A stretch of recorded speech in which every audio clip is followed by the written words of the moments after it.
interpellé parce que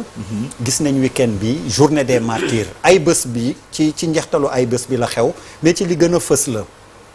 journée boo xam ni la marqué na les esprits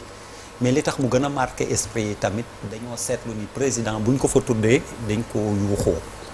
muy loo xam ni tamit ça a choqué beaucoup de monde globalement ñeneen ñi xëy na lu ñu retenir ci journée beeg yooyu mais yow aussi ban appréciation nga am ci mbir mi. waaw moi je préfère plutôt bañ a nekk ci incident boobu. c'est-à-dire yuuxu bi parce que effectivement je pense que lu mënoon ñàkk la. déjà tey yéen a ngi wax kaawu Badara Gadiaga plutôt ak ñeneen. daanaka ay tuuma yu mel noonu lañ jël. teg ko seen ndodd quelque part. donc bu ñuy woote ab mbir aussi foog ñu niroo ko quelque part. loolu la ci am solo. ma jàpp ni njuumte la ña ko def. parce que kilifa ka nga xam ne yàggut dara ay weer ci ginnaaw. yaa doon wër Sénégalais yi ngir jaay projet am tagg ko bu ñëwee toog ñu tàmbali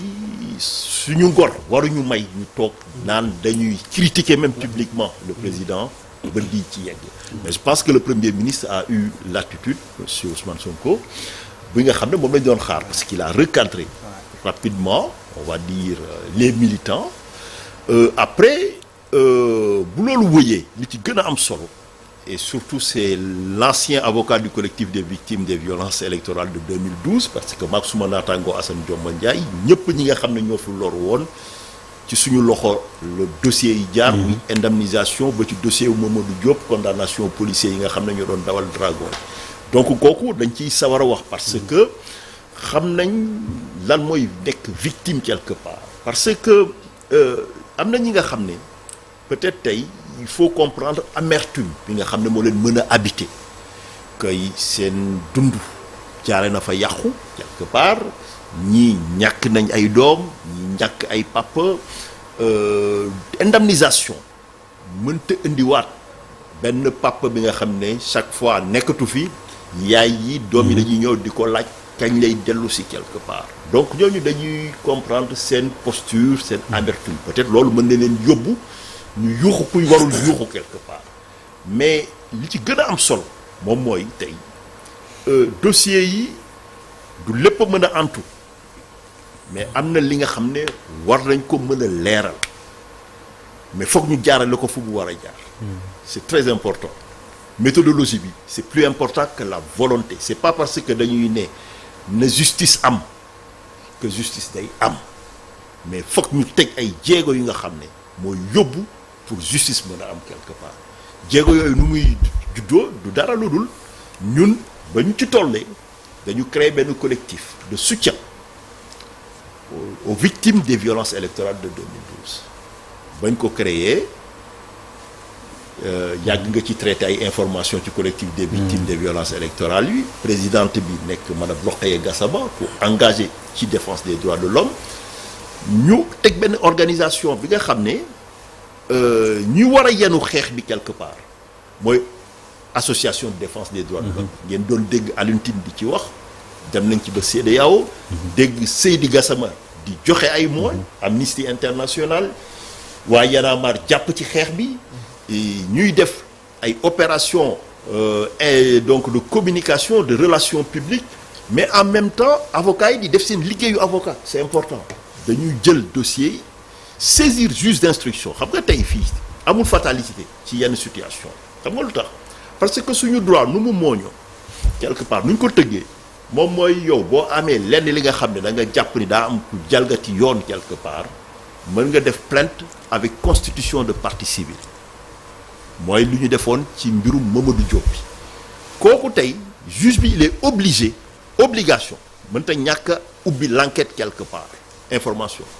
mu ubbi information judiciaire kooku tey boo ko jaarale pour bañ a nekk ci technique quelque part foog ñu jaarale mbiri fu ñu jaar quelque part léegi li ma ci jàngat man ci li ma gis ci période bi moom mooy je ne pense pas que ce soit une bonne démarche ñu jël dossier yi ñun way politique yi bu ñu waxee suñu casquette politique safaanu li nga xam ne moom la ñu namoon ci justice la ñu nar a am quelque part parce que day mel ni dañ leen di teg pression mais daa am ñi nga xam ne seen liggéey mooy seen raison d'être seen objet social loolu la mooy ONG des défenses des droits de l'homme ma jàpp premier soutien wu victime yi ONG des défenses des droits de l'homme yi la ak société civile bi quelque part bu ñu weesoo ci loolu tey il faut reconnaître aussi que tey y a une souffrance victime yi ñenn ñi dama ci dégganteeg ñoom di gis lu ñuy dund gis aussi victime yi nga xam ne accompagné nañ leen de 2012 ba 2017 lu ñu dundoon quelque part loolu il faut le prendre en considération quelque part ci contexte actuel bu ñuy dund nii mën nañ jàpp ni même problème mu dossier wu victime yi dafa dem ba polluer les relations au plus haut sommet tu vois au niveau de l'État et que loolu lu mënoon ñàkk la parce que tey yéen a ñu doon wax rapidité ak célérité wu justice mais pourquoi pas ñu créer benn parquet loolu am nañ possibilité def créer benn parquet ad hoc bi nga xam ne dañuy ñëw ne ko ci dossier wu victime yi ci ngay xëy di ci gont dañu bëgg nga évacuer ko en 2 mois ñu juger lu ñu mën a juger lu ñuy classer sans suite classer ko sans suite ñi ñu war a indemniser par la solidarité nationale ñu indemniser leen adéquatement jàpp naa ne on n'est pas désarmé démuni li may wax parce que c'est le domaine du droit professeur bu ñu nekkee ci économie dina wax lu raw li ma wax mais jàpp naa ne am nañ ay ressources intellectuelles ak humaines yi nga xam ne bu ñu toogee waxtaan ñu dal ñu dem dans le cadre des lois et règlements amul benn problème bi nga xam ne mën na fi survenir sans ñu mën a am moyen pour réguler ko gérer ko jaarale ko fu ñu ko war a jaar. waaw mais maître gars yi indemniser nañ ba pare man loolu ma jaaxal la ci sa wax ji. wala commencé nañ. ils ont déjà commencé. kooku mënuñu ko considérer comme indemnisation. ah bon. waaw d'accord. kooku mënuñu ko considérer comme indemnisation. parce que en fait xam nga kooku d'ailleurs ñun mécanisme bu ñu proposé woon xam nga 2012 fii du gulet fii Sénégal jàppal ni dossier wu victime wu 2012 yi daanaka plus de 90% dañu accepté woon indemnisation amiable bi ñun avocats yi ñoo xaatim benn mécanisme proposé ko État du Sénégal ñu def ay réunion ak agence judiciaire de l'État ñu def benn proposition ñuy accepté ñi accepté wul ñu wëyal seen xeex comme Mama Diop papaay Mamadou Diop ñu dem première instance ñu gagné deuxième instance ñu gagné ñu jël indemnisation bi nga xam ne moom la ñu am par contre tey boo jëlee dëkk bu mel ni France nga xam ne daanaka suñu droit c'est que suñu droit pénal dafa évoluer wul quelque part maanaam tey boo ñëwee t'es victime d'une infraction pénale même si l'auteur n'est pas connu xamuñu kan moo def njombe bi quelque part dafa am benn obligation wu état obligation moom mooy le garant premier de la sécurité donc yow bu dee xamuñu wala ka nga xam ne moo la yàqal mënu la indemniser dañuy activer la CIVI commission d'indemnisation des victimes des infractions pénales quelque part d'accord ñu indemniser la kooku procédure la mais ñoom lu ñu def fii tey acte de solidarité la sociale après qualification bi c'est pas parce que dañu ko woowee nii que loolu la buñ ko nekkul étiquette bi mais mécanisme bi ngay xool nga xam ne lii genre mu ngi mel ni assistante sociale rek bi nga xam ne day aider léegi beneen débat bi est-ce que ñoom waroon nañ ko defee foofu ou pas kooku beneen débat la mais par contre loolu mënuñu ko considérer comme indemnisation ci dans l'orthodoxie non c'est-à-dire indemnisation moom mooy dañuy ñëw ne infraction bi préjudice bi la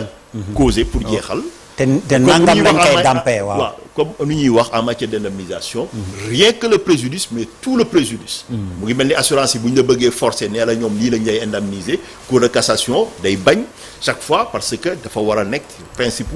réparation intégrale du préjudice quelque Malal merci grand d'avoir rappelé 2012 parce que il y a eu